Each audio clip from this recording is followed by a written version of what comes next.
با محبت اهل بیت رسول زنده نگهدار ما. تمنا کرد پادشاه روم که من باید سربازان و مجاهدین اسلام رو ببینم اینا چی هن اصلا، موجوبه هستن، یه تعدادشون زنده دستگیرشون بکنید بیارش. اینا همش ضمن لشکر امیرالمومنین عمر بن الخطاب بودن و دعای حضرت عمر هم یه دعای عجیبی بود. تو مدینه بود دعا میکرد، میگو خدایا دفن در شهر پیامبرت و شهادت در راهت. صحابه عرض میکردن یا امیرالمومنین شهادت در راه خدا با شمشیر میگیرید برید و تو مرگ در شهر پیامبرم میخواهید. خودش میدونست چه دعا میکرد. توسط فیروز ابو لؤلؤ مجوسی ایرانی در نماز صبح خنجر دولب خورد زمانی که تو محراب ایستاده بود و وقتی ضربه خورد سوال کرد کی منو ضربه زدن؟ گفتن یک مجوسی. گفت الحمدلله یک مسلمان منو ضربه نزد. دعاش مستجاب شد یا نشد؟ کجا خوابیده؟ داستانش یک بار گفتن. وقتی که ضربه خورد نامه فرستاد به ام المؤمنین عایشه، سلام فرستاد همراه پسرش عبدالله، گفت بابا برو سلام مادر برسون، بگو که امیرالمومنین ضربه خورده که امید داره شهید بشه و اجازه میخواد کنار رسول الله صلی الله علیه و و بابای تو حجره تو اتاق مال توست، حق توست که اونجا دفن بشید. اجازه میخواد، اگه اجازه بدی بزرگواری میکنی اینجا دفن بشید. ام المؤمنین عایشه گفت برو سلام بابا برسون، بگو که یک اتاق مال توست.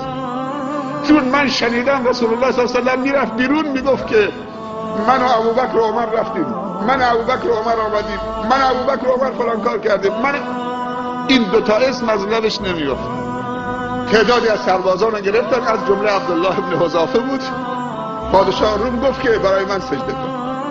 بالاخره خیلی رفت تا اینکه دیگی پر از آب جوش کردن. یکی از یارانش و سربازاش فرمانده بود خودش انداختن تو آب جوش. گفت یا اون چیزی که میگم بکن یا مسیرت اینه. دستش گرفتن بردن اونجا، 2 قطره از دیدگانش سرازیر شد. گفت برش بگردونید، ترسید میخواد فرمش بکنه. گفت چی میگه حالا؟ گفت پس اون 2 قطره مال چی بود؟ بازم حاضر نیستی؟ گفت وقتی مقابل این آب قرار گرفتم گفتم خدایا این جان بیلایق من چه قابل تو رو داره که یک جان بندازم تو این آب جوش. کاش که من 100 تا جان میدادی که یکی بعد از دیگری دوباره در راه تو تقدیم میکردم. پادشاه روم مبهوت شد که اینا چی هن. وقتی شب میفرستاد گروهی که اونجا بازدید بکنن یا جاسوسی بکنن و مخبری بکنن، خبر بیارن. شب که لشکرها آروم میگرفتن، وقتی این سربازا میرفتن میگفتن که صدای زنبور داره میاد. زنبور کجاست؟ همه ایستادن تو جنگ، شب به نماز ایستادن، قرآن دارن زمزمه میکنن و آه و ناله دارن میکشن. زنبور کجاست؟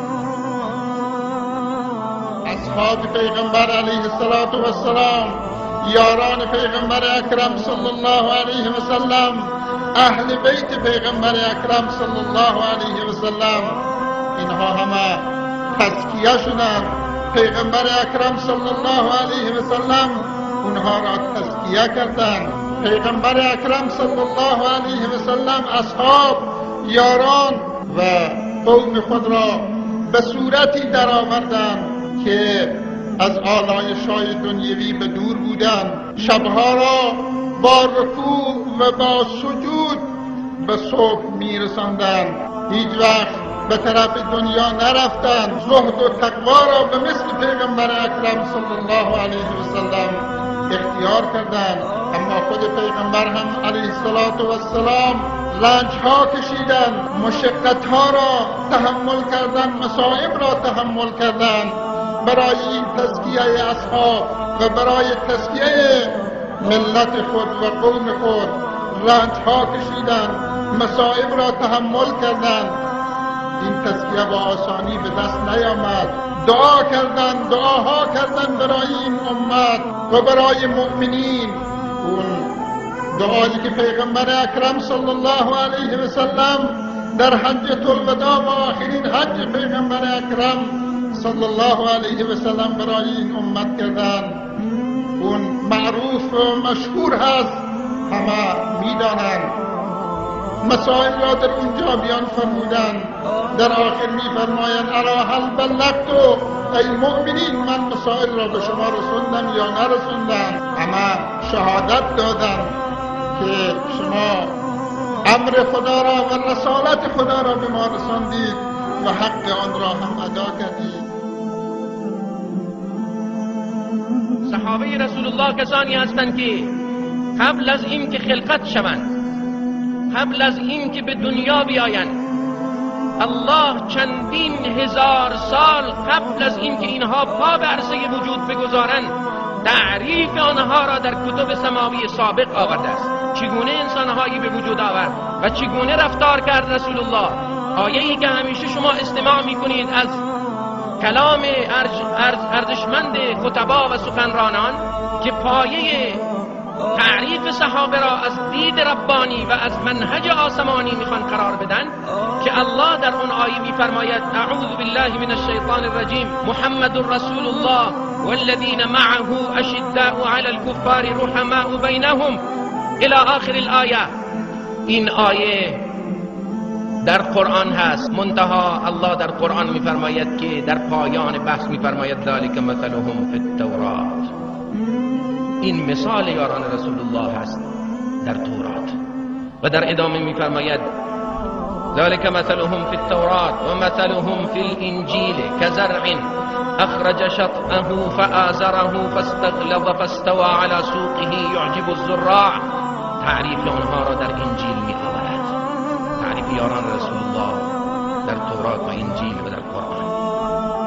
یکی از کارهای دیگری که رسول الله صلی الله علیه و سلم عادتش بوده انجام میداده این بوده که صفاتهای نیکوی صحابه خود را کشف میکرد، صفات نیکوی صحابه را کشف میکرد و اونها را علنی میکرد و اونها را به مردم میگفت و بازگو میکرد و تلاش میکرد که این صفاتهای نیکو رشد بکنند در صحابه.